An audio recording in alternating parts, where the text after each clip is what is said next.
Chapter 26, Walking in the Light. Our last few weeks in Louisa proved to be the most fruitful of our entire time spent there. For it was in these weeks that I learnt another valuable lesson, the lesson of walking in the light. One afternoon, Connie and I were sitting in the garden, looking at the monkeys jumping from one tree to another. The trees and shrubs were a mass of colour and sound, causing my heart to be filled with the glory of God's grace. Yet Connie was discouraged. She had started a girls' club in the YWCA in Kampala and had spent many hours work with it. However, the girls were not interested. I was concerned about her discouragement, feeling it went far deeper than the problem she was having with her class. I started to ask her about it when we were interrupted by a man walking towards our hill. Connie squinted her eyes into the sun and then shouted, "It's William Nagam there!" What a joy it was to meet that dear African saint again. I never met an African with whom I could laugh so much and yet learn so much at the same time. After we exchanged greetings, William said, "When I saw you sitting here together, a question came to my mind. Do they walk in the light together?" We answered almost simultaneously, "Oh yes, we do walk in the light together. We are a team." Just at that moment, a boy from the house called that there was a telephone message for me.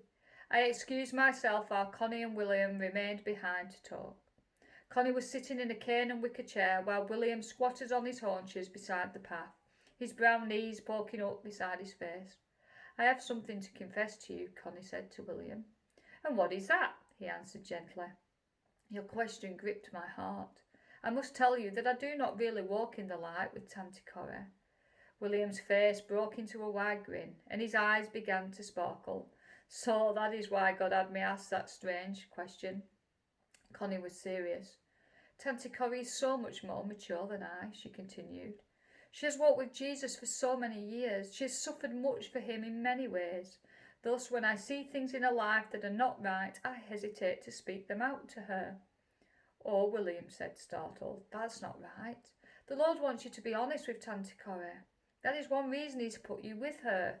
Since she is walking in the light, then when you also walk in the light, you will help shed light for her path as well as yours." That night, after we had gone to our room together, Connie sat on the side of the bed and said, "Tanti Corrie, this is very difficult for me to say, but I now realise I must walk in the light." I turned and looked at her. Her face was drawn and solemn. One by one she began listing the things in my life which we both know hurt her. The things I did when she did not believe glorified God. It was not easy for me to hear the things which I had done wrong, things which had caused a shadow to come in Connie's heart. But how wonderful it was that Connie was being completely honest with me. I apologised for the things she had listed, and then thanked her for bringing them into the light. "Let us always walk in the light together," I said seriously. But it was still hard for Connie. She was much younger than I and felt she was still learning. Even though I wanted her to continue to correct me, she found it very difficult. The final breakthrough came after we left Africa and flew to Brazil. We had been in Rio de Janeiro, one of the most beautiful cities of the world, for a few weeks, and as we were prepared to leave to fly south to Buenos Aires, we discovered our suitcases were overweight. The kind people in Rio had given us many presents, and we were more than 20 kilograms overweight. It was going to cost us a great deal of extra money to go on to Argentina. I unpacked my luggage and made 3 piles, one to send to Holland by sea, one to give away to the poor in Rio, and the smallest one to go back in my suitcase to carry on to our next destination, finishing my repacking. I hurried next door into Connie's room and unpacked her suitcase also. I went through the same procedure, sorting her belongings into 3 heaps and then repacking only her necessary items. I was in too much of a hurry to notice that Connie said nothing. A week later, after a beautiful time in Buenos Aires, we were walking along a lonely stretch of beach near our cabin. I was enjoying the beautiful view over a quiet bay when Connie began to talk. Her voice was strained. "I promised I would walk in the light," she said, "and that means I must get something settled with you. When you repacked my suitcase and decided what things to send to Holland and what to leave with me, I wasn't happy about it. How stupid and tactless I had been to rush in and interfere with Connie's life. I reached out and took her hand. "How thoughtless I have been," I said. "Forgive me for not leaving it up to you." "I do forgive you," Connie said. Like myself, she had learned not to play lightly with sin, but to hear another's apology and then, instead of passing it off, to forgive it. We walked on for a long time in silence, and then Connie spoke again. Are you unhappy, Tanti Cora? You're very quiet. Now it was my turn to walk in the light. There is something hindering me, I said. Why did you not tell me immediately that you were disturbed? That way it could have been settled on the spot, and you would not have to carry this darkness for all these days.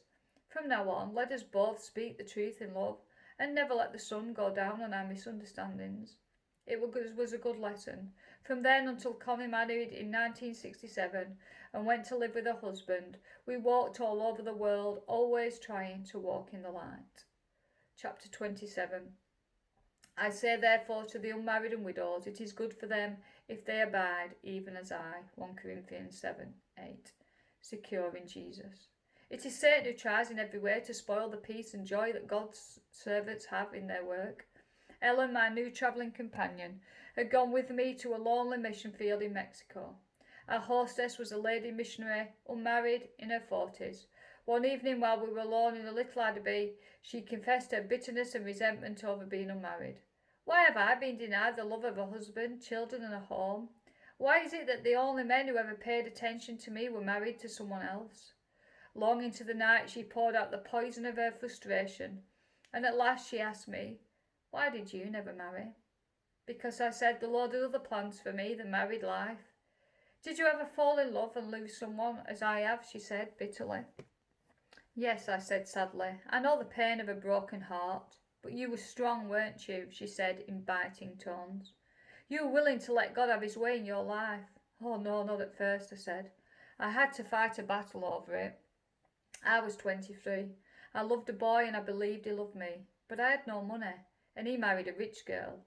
After they were married, he brought her to me and putting her hand in mine said, I hope you two will be friends. I wanted to scream. She looked so sweet, so secure and content in his love. But I had Jesus, and eventually I went to him and prayed, Lord Jesus, you know that I belong to you 100%. My life is yours. I don't know what plans you have for my life, but Lord, whatever it may be, use me to realise your victory in every detail. I believe you can take away all my frustrations and feelings of unhappiness. I surrender anew my whole life to you. I looked across the little table at the bitter woman in front of me. Her face was furrowed, her eyes hard with resentment. I sensed she had been trying to run away from her frustrations. Perhaps that was even the reason she was on the mission field. Sadly, there are some of God's children who go to the mission field to escape the pain of not having a husband. I know others back home who spend every evening away from their families, attending Christian meetings because they're unhappy and frustrated in their marriages. Work, even mission work, can become a wrong hiding place. Those called by God to live single lives are always happy in that state, I said. This happiness, this contentment is the evidence of God's plan. But you loved and lost, she exclaimed. Do you believe that God took away your lover to make you follow him? Oh no, I smiled. God does not take away from us. He might ask us to turn our backs on something or someone we should not have. But God never takes away. However, God gives. If I reach out and take someone for myself and the Lord steps in between, that does not mean God takes. Rather, it means he is protecting us from someone we should not have, because he has a far greater purpose for our lives. We sat for long minutes in the semi-dark room. Only a small kerosene lamp giving its flickering light, casting faint shadows on the walls and across our faces. I thought back, remembering. I had always been content in the Lord. Back when I was in my 30s, God gave me children, the children of missionaries whom I raised. Betsy, my sister, fed and clothed them, while I was responsible for their sports and music. We kept them in our home in Holland, and I found a deep satisfaction in seeing them grow to maturity. I also spent a great deal of time speaking and sharing in various clubs for girls.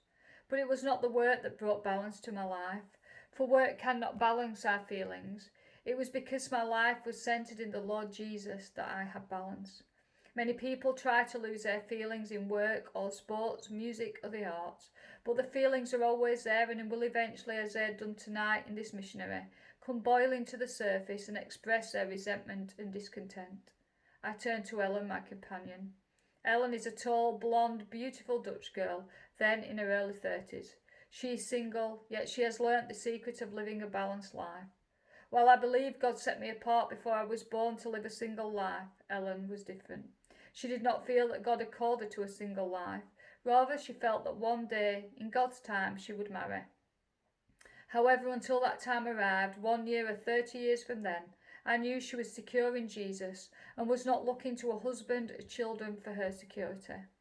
I spoke to the missionary. There are some like me who are called to live a single life, I said softly. For them it is always easy, for they are by their nature content. Others, like Ellen, are called to prepare for marriage, which may come later in life. They too are blessed, for God is using the in-between years to teach them that marriage is not the answer to unhappiness. Happiness is found only in a balanced relationship with the Lord Jesus. But it's so hard, she said, tears welling up in her eyes. That is so, I said. The cross is always difficult, but you are dead and your life is hidden with Christ in God. Colossians 3:3. Dear girl, it cannot be safer. That part of you which would cling to a husband is dead. Now you can move into a life where you can be happy with or without a husband, secure in Jesus alone. I do not know if she really understood me, for often we set our minds on some one thing we think will make us happy. A husband, children, a particular job or even a ministry, and refuse to open our eyes to God's better way. In fact, some believe so strongly that only this thing can bring happiness that they reject the Lord Jesus himself. Happiness is not found in marriage or work or ministry or children. Happiness is found by being secure in Jesus. After these things the Lord appointed other 70 also, and sent them 2 by 2 before his face into every city and place.